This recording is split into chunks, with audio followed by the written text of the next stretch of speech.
먼저 우리 서론에서 우리 계속 교리적인 기초에 대한 부분을 말씀드린데요.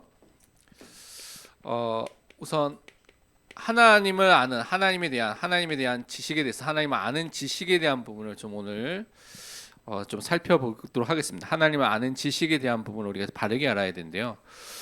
이것을 우리가 신학적으로 또 성경을 통해서 바르게 아는 것이 중요합니다. 왜냐하면 우리가 바른 신학, 성경을 갖고 우리 바른 교리와 신학을 알아야지 바른 신앙생활을 할 수 있고요. 바른 신앙생활 믿음을 가져야지 바른 삶, 바른 생활 실천이 나올 수 있기 때문에 그렇습니다. 그래서 이런 부분들을 우리가 정리해서 바르게 아는 것이 중요한데, 첫 번째 우리가 꼭 알아야 될 것이, 그렇다면 하나님께서 우리에게 자신을 계시해야 되는데 왜 계시해야 되냐, 그 계시의 필요성에 대한 부분들을 여러분 좀 알 필요가 있습니다. 첫 번째 있는 것처럼 우리가 하나님을 안다고 한다면 그 하나님께서 반드시 전제해야 될 것이 무엇이냐면, 하나님께서 자신을 우리에게 계시하신 것이 반드시 필요합니다. 뒷부분에 나오겠지만 우리 능력으로는 하나님을 알 수 없기 때문에 하나님께서 자신을 알려주신 일이 반드시 필요하다는 것이죠. 그래서 로마서 1장 19절에 보면 이렇게 말씀하고 있습니다. 이는 하나님을 알만한 것이 그들 속에 보임이라 하나님께서 이를 그들에게 보이셨느니라. 하나님께서 우리에게 보시고 계시하신 그 일들을 계속하고 계신다는 것이죠. 그래야지만 하나님의 어떠한 분인지를 여러분이 알 수 있다는 것입니다.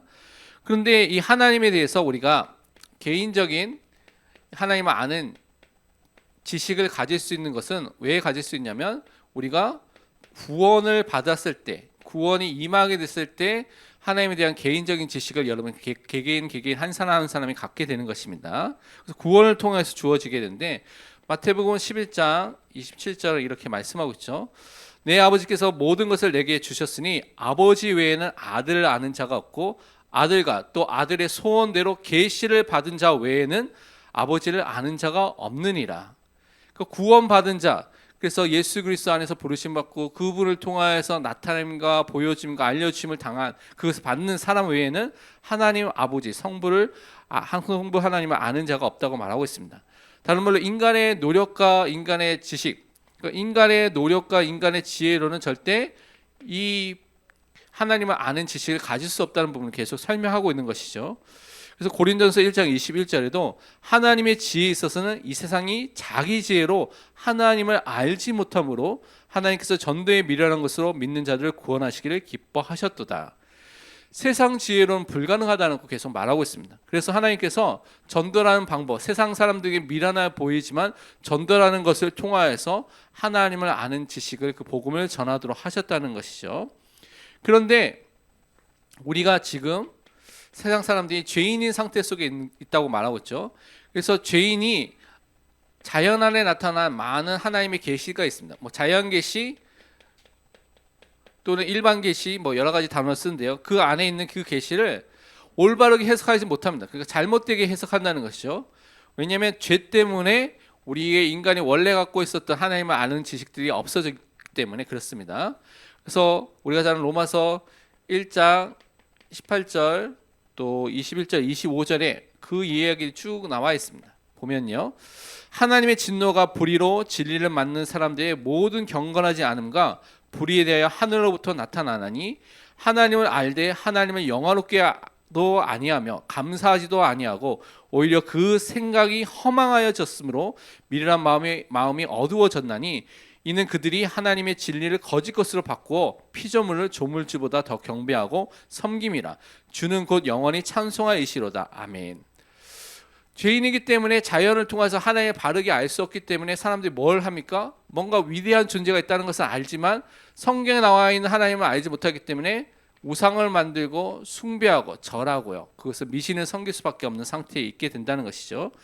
그래서 이러한 자연 계시, 또 다른 말로 일반 계시를 올바르게 해석하기 위해서는 우리가 뭐가 필요합니까?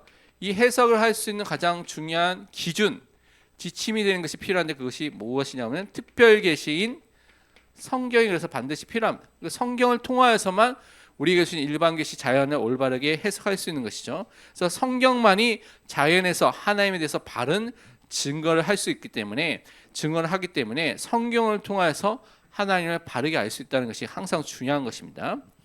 그러면서 여러분 생각해야 할 것이 우리는요 하나님에 대한 지식이 우리가 갖고 있는 그 지식에는 한계가 있다는 부분들 좀 여러분 꼭 알 필요가 있습니다. 우선은 하나님이 갖고 있는 특성이라고요. 하나님에 대해서 우리가 생각해야 될 것이 불가해성이라는 단어를 쓰는데요. 불가하다는 것이죠. 이해하기가 가능하지가 않다는 것입니다. 이 의미는 하나님을 전혀 이해할 수 없는 분이다라는 의미가 아니에요. 하나님을 완전하게 그리고 철저하게, 다른 단어로 쓴다면 모든 것, 하나님의 모든 것, 100% 하나님에 있는 모든 것을 다 우리가 알 수 있느냐? 그것은 불가능하다는 것입니다.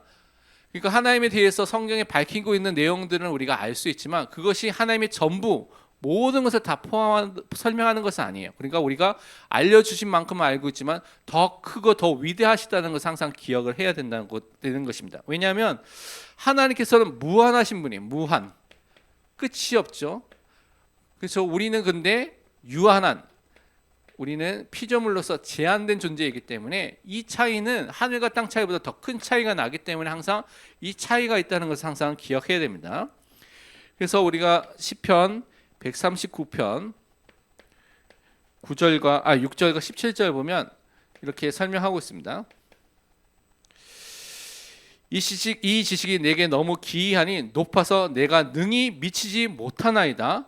하나님이여 주의 생각이 내게 어찌 그리 보배로운지요 그 수가 어찌 그리 많은지요. 로마서 11장 3절에도 바울도 비슷한 11장 33절에도 비슷한 고백을 했습니다. 깊도다 하나님의 지혜와 지식의 풍성하며 그의 판단은 헤아리지 못할 것이며 그의 길은 찾지 못할 것이로다. 그러니까 너무나 위대하고 너무나 크기 때문에 우리의 생각과 우리 뜻을 넘어서는 하나님의 뜻이 있기 때문에 우리 것으로는 알 수 없는 그 한계가 있다는 것입니다. 그래서 우리는요 하나님에 대해서 어떠한 한 가지라도 하나님이 갖고 있는 성품이라든가 속성이라든가 한 가지라도 그것을 완전하게 100% 완전히 이해한다는 것은 가능하지 않다는 것이죠.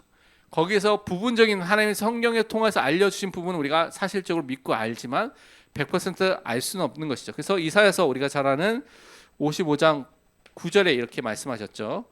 이는 하늘이 땅보다 높음 같이 내 길은 너희의 길보다 높으며 내 생각은 너희의 생각보다 높음이니라.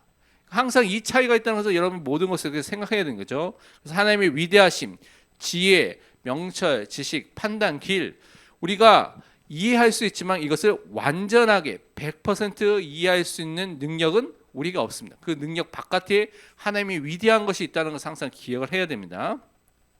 그래서 우리가 하나님의 사랑과 힘과 지혜와 지식에 대해서 어떤 것, 또 something이라든지 어떤 중요한 내용들, 중요한 것들을 알 수가 있습니다. 그렇지만 완벽하거나 철저하게는 아는 것이 아니라는 것이죠. 그래서 우리는 날마다 성경을 통해서 어떻게 해요? 날마다 모자람이 없이 더욱더 발견해가는 그것을 알아가는 축복을 누려가야 것이 너무나 중요합니다. 그래서 성경을 주신 이유가 우리가 구원을 만약에 받는다면 구원으로 끝난다면 내가 예수 그리스도를 믿고 죄와 또한 사망과 사단의 권세에서 벗어나 구원으로 끝난다면 그래서 그 이후의 삶이 전혀 없다면 성경 이렇게 66권을 쓸 필요가 없다고 저는 개인적으로 생각합니다. 그리고 예수 그리스도 설명하고요. 예수 그리스도 믿으면 구원 없고 간단하게 설명이 되면 되죠. 근데 66권을 통해서 하나님께서 설명한 많은 예들, 사건들 많은 것을 통하여 구원 이후에 우리의 삶이 있다는 것을 알려주고요. 어떻게 살아야 될지에 대해서 말해주고 그 속에서 우리가 하나님을 알고 아는 지식에서 점점 성장해 가도록 하는 것을 말씀해 주고 있습니다. 그래서 죄가 없는 상태에 있더라도 하나님의 성품, 속성이 한 가지라도 완전하게는 이해할 수가 없습니다. 진실되게 사실적으로 하나님에 대해서는 알 수 있지만 100% 철저하게 완전하게 모든 하나님의 것을 다 알 수는 없다는 것입니다. 그 차이가 있죠. 그래서 피조물의 수준만큼 하나님이 알려주신 만큼만 알게 된다는 것이죠. 그래서 우리는 전 삶을 통하여서 하나님의 지식 안에서 자라나는 영적으로 성숙하고 영적으로 성장해야 됩니다. 어린아이 같은 신앙이 아니라 우리가 장성한 자, 딱딱한 음식을 먹을 사람으로 장성한 자로 성장해야 된다는 것을 성경이 말하고 있죠. 그래서 골로새서 1장 10절에 보니까 이렇게 말하고 있습니다. 주께 합당하게 행하여 범사에 기쁘시게 하고 모든 선한 일에 열매를 맺게 하시며 하나님을 아는 것에 자라게 하시고. 하나님 앞에 합당하게 행하는 그 중요한 것 중에 하나가 우리가 하나님을 아는 것에 자라나는 것입니다.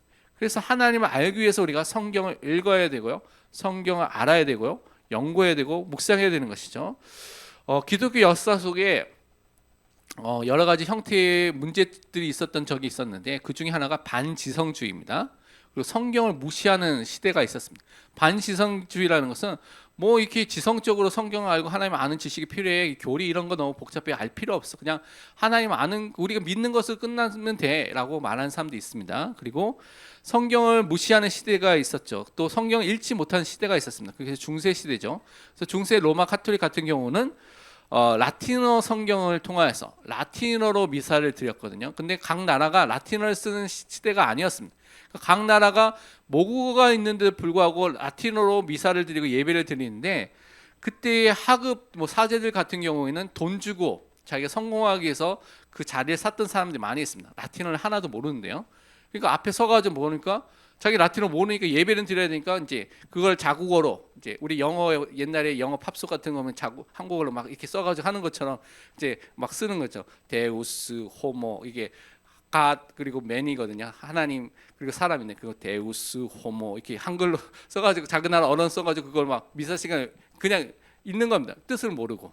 근데 앉아 있는 사람 라틴어 알겠습니까? 대부분이 그 라틴어는 죽은 언어이고 지식만 알고 있는 언어이기 때문에 앉아 있는 사람은 다 몰라요. 그러니까 모르는 사람이 말하고 모르는 사람이 함께 앉아서, 그러니까 예배가 될 수가 있습니까? 안 되겠죠. 그러니까 그 시대가 맹신과 맹종, 로마 카톨릭 교황이 말했다 그러면 무조건 믿는 거예요. 왜냐? 성경을 읽을 수가 없기 때문에. 성경을 모르기 때문에 뭐가 맞는지 틀린지를 모릅니다.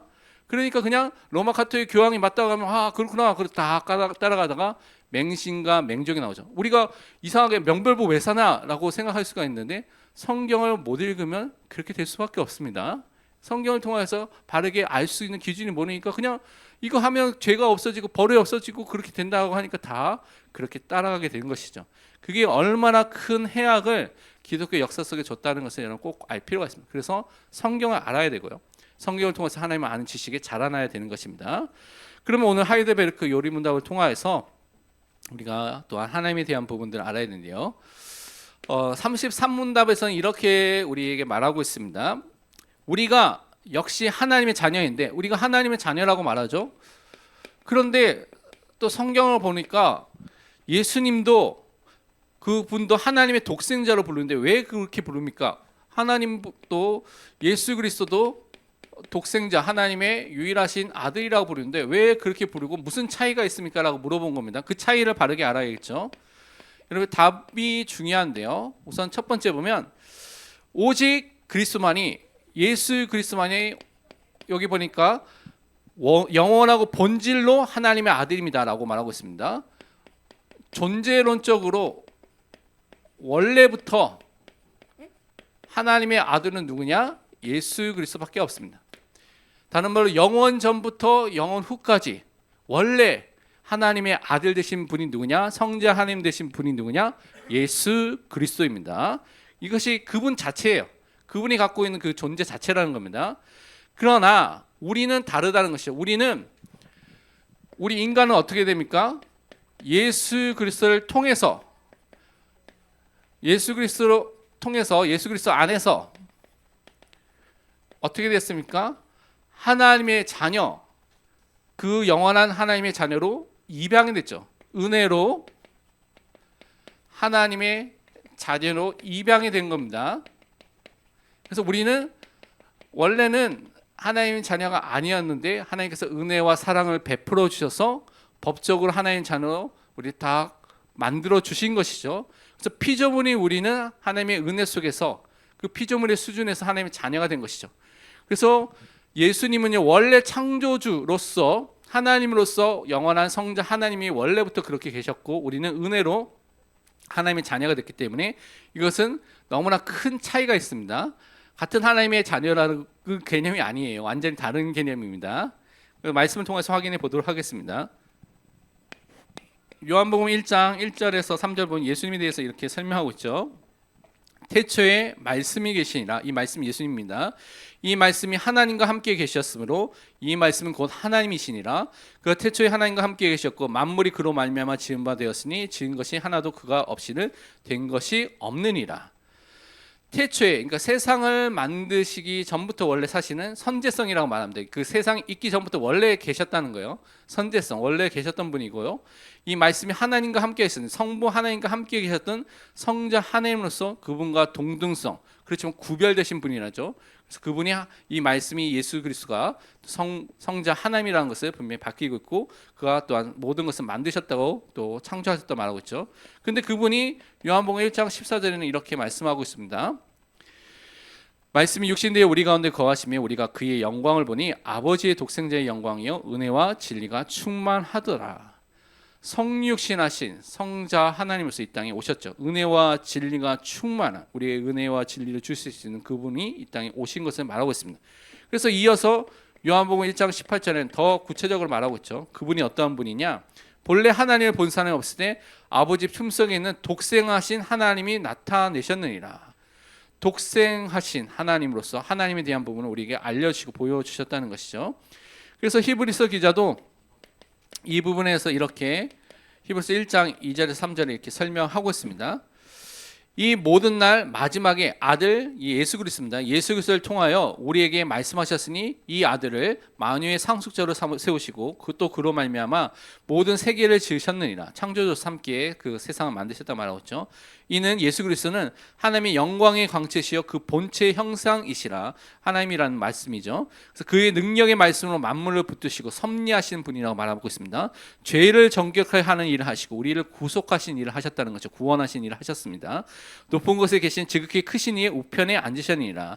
부활 승천하셔서 지금도 영원한 선지자 제사장 왕의 일을 하시고 계신 것이죠. 그분이 바로 우리가 믿고 있는 예수 그리스도 성자 하나님이신 그분이고요. 그런데 우리는 요한복음 1장 12절에 영접하는 자 곧 그 이름을 믿는 자들에게는 하나님의 자녀가 되는 권세를 주셨으니, 예수 그리스도를 믿을 때 그 믿음을 통하여서 우리 하나님의 자녀가 된 것입니다. 은혜로 그 축복을 받게 된 것이죠. 그래서 로마서에는 이 부분을 이렇게 8장에 이렇게 설명하고 있습니다. 14절부터 17절에 이렇게 말씀하고 있죠. 물론 하나님의 영으로 인도함을 받는 사람은 곧 하나님의 아들이라. 너희는 다시 무서워하는 종의 영을 받지 아니하고 양자의 영을 받았으므로 우리가 아빠 아버지라고 부르시느니라. 성령이 친히 우리 영과 더불어 우리가 하나님의 자녀인 것을 증언하시나니 자녀이면 또한 상속자 곧 하나님의 상속자요 그리스도와 함께한 상속자니 우리가 그와 함께 영광을 받기 위하여 고난도 함께 받아야 할 것이니라. 여러분은 성령을 통하여서 양자의 영, 성령 하나님께서 여러분과 함께하는 것을 통하여서 법적으로 입양이 된 거예요. 하나님의 자녀가 된 것이죠. 그래서 우리를 하나님은 이제는 아빠 아버지, 그제는 원수였는데 하나님은 대적하는 존재였는데 반역한 존재였는데 예수 그리스도를 통하여서 하나님은 아빠 아버지로 부를 수 있는, 그래서 하나님의 자녀가 된 축복을 받게 된 것입니다. 그래서 우리는 영적인 상속자로서의 그 축복을 그리스도와 함께 누릴 수 있는 그 은혜 속에 부르심을 받으신 것이죠. 그래서 에베소서 1장에는 우리에 대한 예정을 설명하면서 이렇게 1장 5절에서 6절에 이렇게 설명하고 있습니다. 그 기쁘신 뜻대로 우리를 예정하사 예수 그리스도로 말미암아 그를 통하여서 자기의 아들들이 되게 하셨으니, 하나님의 아들 자녀가 되도록 하셨죠. 이는 그가 사랑하신 자 안에서 우리에게 거저 주신 바 그의 은혜의 영광을 찬송하게 하려는 것이다. 그래서 우리가 하나님의 자녀가 돼서 하나님과 영광과 찬송과 경배를 드리는 예배드리는 예배자로 서서 하나님께 원래 목적대로 그 삶을 살도록 우리를 인도해 주셨다는 것이죠. 그러면 33문에서는 연달아서 질문을 하고 있습니다. 그렇다면 왜 우리가 예수 그리스도를 우리의 주라고 부르고 있는가라고 물어봤습니다. 그분이 왜 우리의 주, 아도나이 퀴리어스라고 말하는 그 주님이 되시는가 라고 했을 때 그 답은 이렇게 설명하고 있습니다. 왜냐하면 그분이 금이나 은이 아니라 그의 보배로운 피로써, 다른 말로 예수 그리스도가 십자가에서 흘리신 보혈, 십자가의 피를 통하여서 우리의 몸과 영혼을 죄와 사탄의 모든 압제로부터 해방시키시고 라고 되어 있습니다. 우리가 죄와 사망과 사탄 속에 있는 문제 속에 있었는데 이 속에서 우리를 구원하시는 해방하시는 일을 하셨죠. 근데 그 앞에 보니까 우리의 몸 영혼이라고 되어 있습니다. 다른 말로 예수님께서 우리 영혼만 살리는 게 아니에요. 전인을 구속하셨습니다. 전인을 구원하셨죠. 우리 지정의 그리고 우리 영혼, 마음, 육체 이 모든 것을 다 전체적으로 다 전인을 구원하신 것입니다. 영혼만 구원했다면 여러분 완전 구원을 받게 된 거 아니에요. 말이 안 되죠. 인간이라는 것은 영혼과 육체가 어떻게요? 통일체를 이뤄서 서로 유기적으로 결합되어 있죠. 그래서 인간을 말할 때는 영혼과 육체가 함께 있어야지 인간입니다. 근데 영혼만 구원받았다면 육체가 구원 안 받았다는 말이 되니까 그건 말이 틀린 것이죠. 그렇죠? 그래서 우리가 구원받았다는 것은 이 몸과 영혼이라 분명히 여기도 말하고 있죠. 그러니까 전인이 죄와 사망과 사단의 영향력 아래에 있다가 예수 그리스도를 통해서 해방과 승리와 구원을 받게 됐다. 그래서 그분은 우리의 주라고 부른다고 분명히 밝히고 있는 것입니다. 그래서 우리를 구속해 줬죠. 핏값을 주고 우리를 사셔서 우리에게 참된 자유와 해방을 주신 일을 하셨다는 것입니다. 구속하셔서 속량해 주셨다는 것이죠. 그래서 우리가 소속이 어디냐? 이제는 더 이상 세상과 다른 것에 속해 있는 것이 아니라 주의 것, 주님 안에 그리스도 안에 그리스도와 연합된 자로서 우리가 살 수 있는 완전히 신분과 소속이 바뀐 그 축복을 우리에게 주셨다고 설명을 하고 있는 것입니다. 그래서 우리가 예수님을 우리 주로 퀴리오스로 아도나이로 우리의 구주로 우리의 주인으로 왕으로 목자로 항상 인정하는 것이죠. 그럼 말씀으로 우리가 확인해 보도록 하겠습니다. 베드로전서 1장 18절 19절에는 이렇게 말씀하고 있죠. 너희가 알거니와 너희 조상이 물려준 헛된 행실에서 대속함을 받은 것은 은이나 금같이 없어질 것으로 된 것이 아니요 오직 흠없고 점없는 어린 양 같은 그리스도의 보배로운 피로 된 것이니라. 예수 그리스도께서 우리를 대신해서 속죄사역 십자가의 죽으심을 통하여서 그 보배로운 피를 흘려주셔서 우리를 구원해 주신 것입니다. 죄가 없인 그분이 우리 죄를 다 담당하시고요. 그분이 우리의 저주를 다 담당하셨기 때문에 모든 이런 문제 속에서 구원함을 받게 된 것이죠.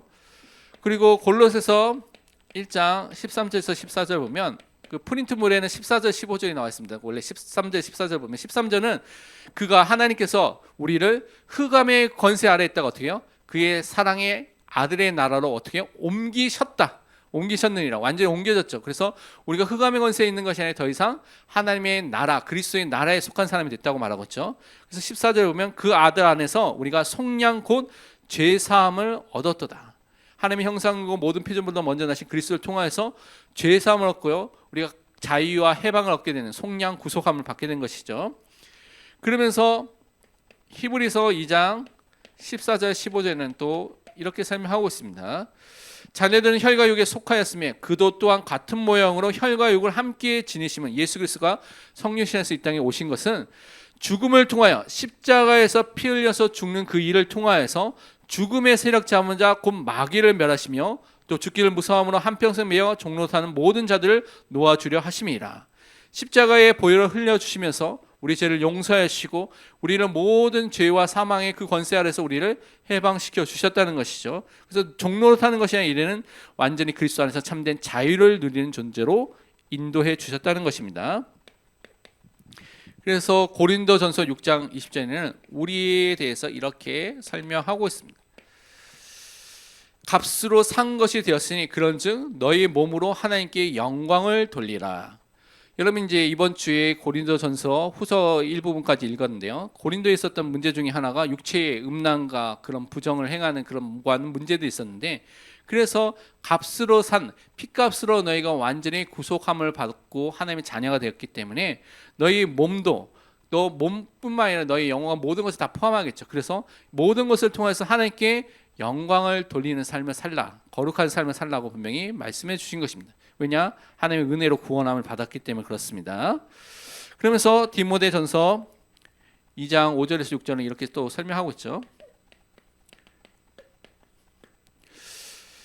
하나님은 한 분이시요 또 하나님과 사람 사이에 중보자도 한 분이시니 곧 사람이신 그리스도 예수라. 그가 모든 사람을 위하여 자기를 대속물로 주셨으니 기약이 이르러 주신 증거니라. 그리스도 안에서 선택하고 예정한 모든 사람을 위해서 예수님께서 자기의 몸을 대속물로 그래서 속전으로 주셨죠. 그래서 그분 안에 있는 모든 사람은 완전한 승리와 자유와 해방을 누도록, 그래서 유일하신 중보자를 통해서 하나님께 갈 수 있는 모든 길을 열어주시고 하나님 만나고 하나님과 함께하는 모든 축복을 주신 것입니다.